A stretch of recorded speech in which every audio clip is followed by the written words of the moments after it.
Create own standards, adapt to contemporary challenges to stay relevant. PM Modi to civil servants. Artificial intelligence, quantum physics, external affairs and global conflict impacts. Prime Minister Narendra Modi defined how he visualizes the Indian bureaucracy of having the knowledge to be future ready. Stressing on the need to be technologically strong with an understanding of global challenges, Modi said tomorrow's civil servants must not only be administrators but also informed navigators of a rapidly changing world. The civil services must now adapt themselves to contemporary challenges, only then can they remain relevant. We must also set new benchmarks for ourselves regularly and continue to meet and exceed them, he said, speaking on the 17th Civil Services Day on Monday. He urged the officers to evolve into enablers of change and become champions of citizen-centric governance. He said the time has come to move beyond traditional administrative frameworks and build systems that are agile, inclusive, and tech-driven. The Prime Minister called for a governance ecosystem that is intellectually agile, globally aware, and deeply rooted in service to the nation. He set this in the context of rising disruptive technologies like AI and quantum physics along with complex geopolitical dynamics. In the age of technology, governance is not about managing systems, it is about multiplying possibilities.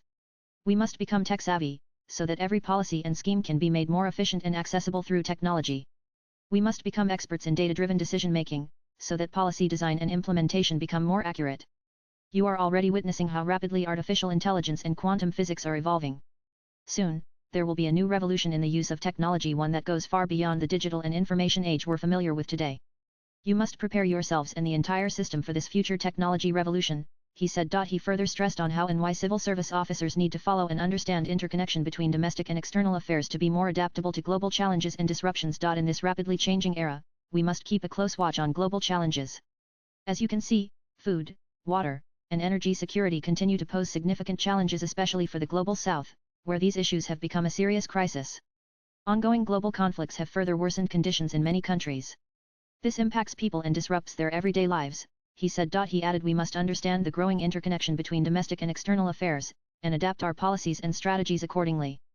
Be it climate change, natural disasters, pandemics, or cyber threats, Bharat must stay 10 steps ahead in taking action. We must design local-level strategies and build resilient development models. The PM advised the civil servants to create their own standard and not compare themselves to their predecessors. This is not enough anymore. We must now create our own standards, he said. Swipe left for next video. Cabinet Secretary TV Somanathan echoed Modi's words. While addressing the officers, he framed the Civil Services Day as not just a moment of celebration but one of introspection and honest reflection. Invoking Sardar Vallabhbhai Patel's vision of an empowered and ethical civil service, he acknowledged the persistent gap between public expectations and actual service delivery that still remains a challenge. Somanathan highlighted that the Mission Karma Yogi initiative has been a transformative step toward bridging this gap, calling it the largest capacity building program in civil service history and designed to instill a deeper sense of Seva Bhav spirit of service. He said the government had received 1,588 applications from 700 districts, but only 16 were chosen for the Prime Minister's awards this year, a testament to the rigor and standards now defining civil service recognition. Latest blogs.